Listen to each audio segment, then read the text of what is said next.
नाजरीन आदाब, अजमत times Urdu news channel में आप तमाम का इस्तकबाल है। नाजरीन, आपको बताता चलो, सीएम इब्राहिम को पार्टी से बर्खास्त कर दिया गया है। पार्टी के सीनियर लीडर सैयद शफीउल्लाह ने कहा पार्टी के उसूलों के खिलाफ है। ज़बानी सुनिए। देवेगौड़ा जी और बाकी सब जिम्मेदार वहां मौजूद थे।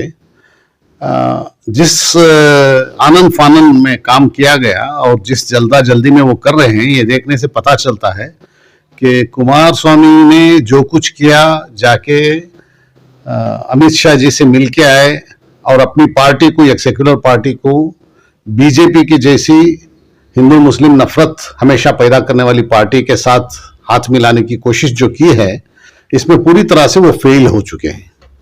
और उस फेल्यूर पर पर्दा डालने के लिए और उस फेल्यूर की वजह से जो वोट उनके कम पड़ जाएंगे और वोटर्स दूर हट जाएंगे, उसको बचाने के लिए ये आनंद फानन और जल्दी में ये ऐसे काम कर रहे हैं।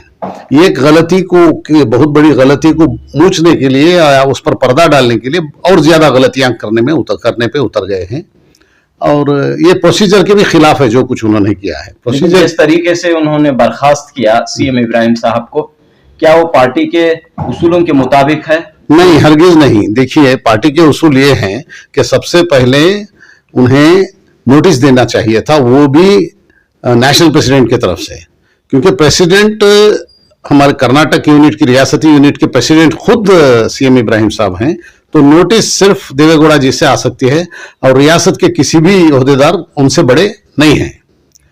सबसे बड़ा ओहदा रियासत में जो है रियासती सदर का है।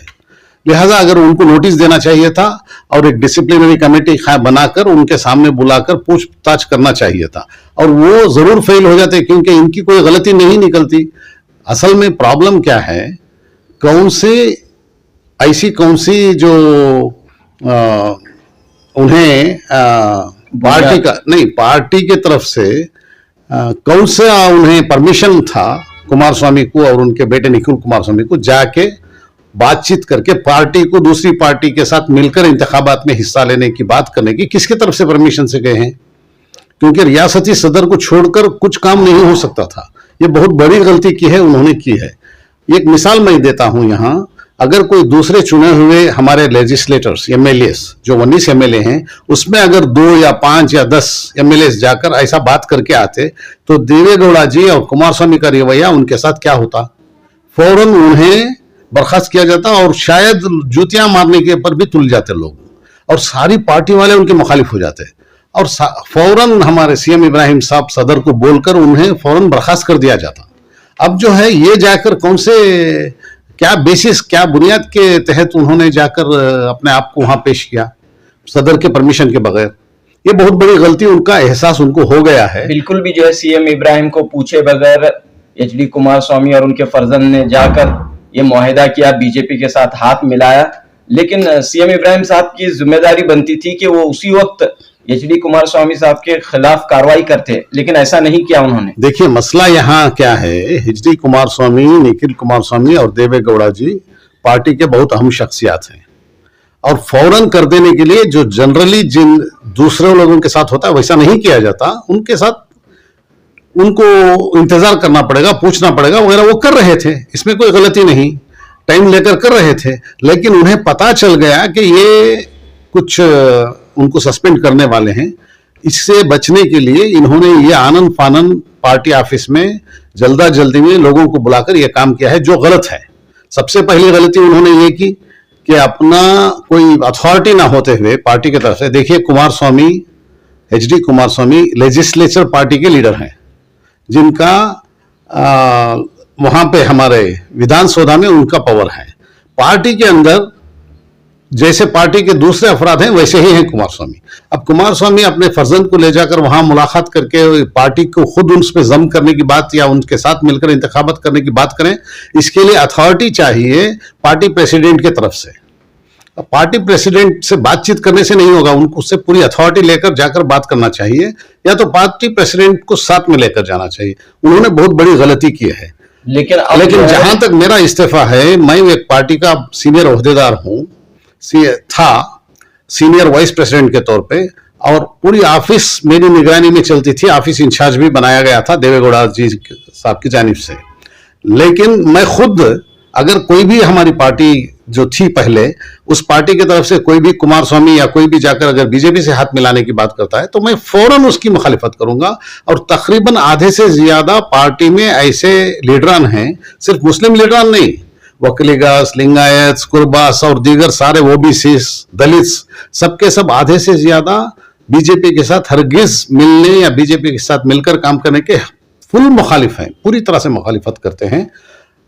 उस मुखालिफत से बचने के लिए और वोट जो अब जाते हैं उससे बचने के लिए, और पार्टी के सदर सीएम इब्राहिम साहब के अगर तादीबी कार्रवाई होती है तो उससे बचने के लिए इन्होंने फौरन ये आनन फानन में जल्दी में ये पार्टी ऑफिस में लोगों को बुलाकर ये काम किया है। लेकिन जो कार्रवाई सीएम इब्राहिम साहब के खिलाफ हुई है वो नेशनल प्रेसिडेंट एचडी देवेगौड़ा की जानिब से हुई है।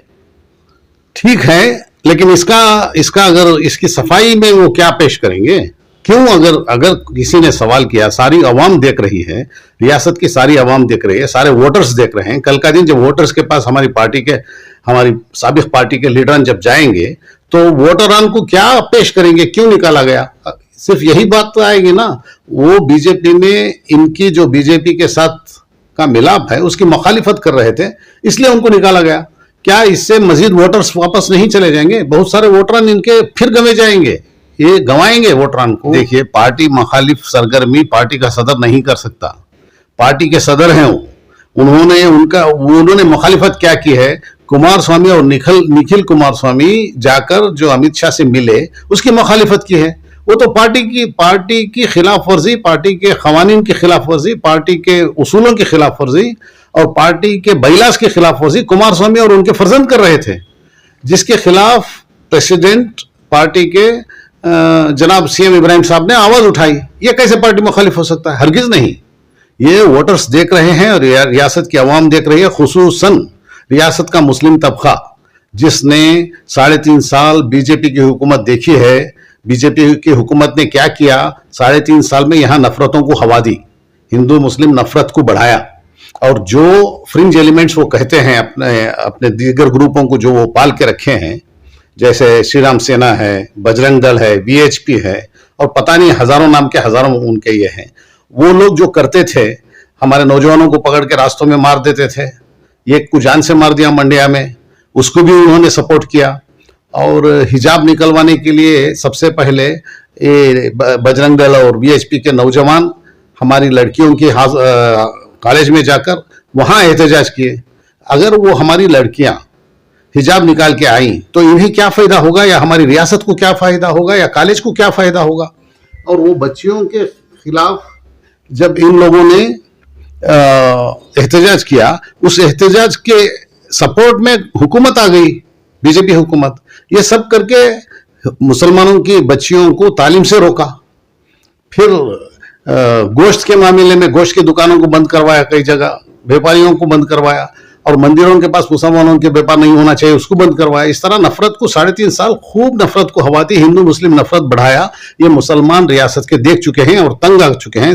देखिए, कोई सपोर्ट करें कोई ना करें, ये सारी बातें जो मैं बीजेपी के बारे में बता रहा हूं, ये रियासत की आवाम देख रही है, सिर्फ मुसलमान नहीं बल्कि हिंदू बरादरान वतन में भी तकरीबन आधे से ज्यादा लोग सेक्युलर हैं, और वो बीजेपी के इस नफरत फैलाने के एजेंडे को कबूल नहीं करते। ये सब के सब हमारे जेडीएस के वोटर्स हैं, वो हटेंगे हमारे वोटर्स होके।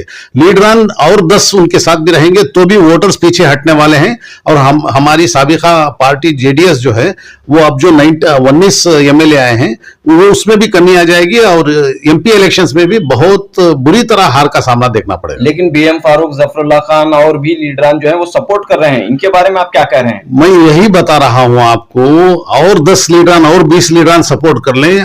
रियासत की आवाम हमारे जेडीएस के इस इकदाम को पसंद नहीं करती, रियासत की आवाम पसंद नहीं करती, खुसूसन मुसलमान जिन्हें 3.5 साल बीजेपी ने तंग किया है, वो नहीं चाहते कि बीजेपी एक बार फिर मजबूत हो जाए और रियासत में किसी तरह पावर में आ जाए। लेकिन और स्वामी ये पैगाम दे रहे हैं कि देखो, एक दो लोग मुखालिफत कर सकते हैं, लेकिन बहुत सारे लोग मेरा साथ दे रहे हैं और बहुत सारे मुस्लिम लीडरान भी मेरा साथ दे रहे हैं। ये बात कुमार स्वामी साहब कह रहे हैं। देखिए, कुमार स्वामी साहब और निखिल कुमार स्वामी ने जाकर जो बहुत बड़ी गलती की है, कई सालों से 20 साल 25 साल से देवेगौड़ा जी और दीगर सारी पार्टी के सारे लीडरान मिलकर, मुझे मिलाकर सब लीडरान ने बिल्ड किया था पार्टी को, अपना पैसा लगाकर, अपनी मेहनत लगाकर, कीमती वक्त निकालकर पार्टी को बिल्टअप किया था सेक्युलर क्रेडेंशियल्स से, सेक्युलर उसूलों पर। और उस बिल्टअप करने को ये ले जाकर बर्बाद करके ये जात पात की पर यकीन करने और मजहबों के दरमियान नफरत के बीच बोने वाली पार्टी के साथ मिला ली। सारी पार्टी के लीडरान उसको अपोज करते हैं। ये अपोजिशन को कम दिखाने के लिए ये लोग ज्यादा लोगों को वहां जमा करने की कोशिश कर रहे हैं। जितने लीडरान का आप नाम ले रहे हैं उतने नहीं, बल्कि और 10 लीडरान भी उनके साथ भी हैं। तो अवाम आइंदा जेडीएस के इस इक़दाम को पसंद नहीं करेगी और मजीद निचली सतह पे आ जाएगी कुमार स्वामी के इस इक़दाम की वजह से। मेरा नबी है।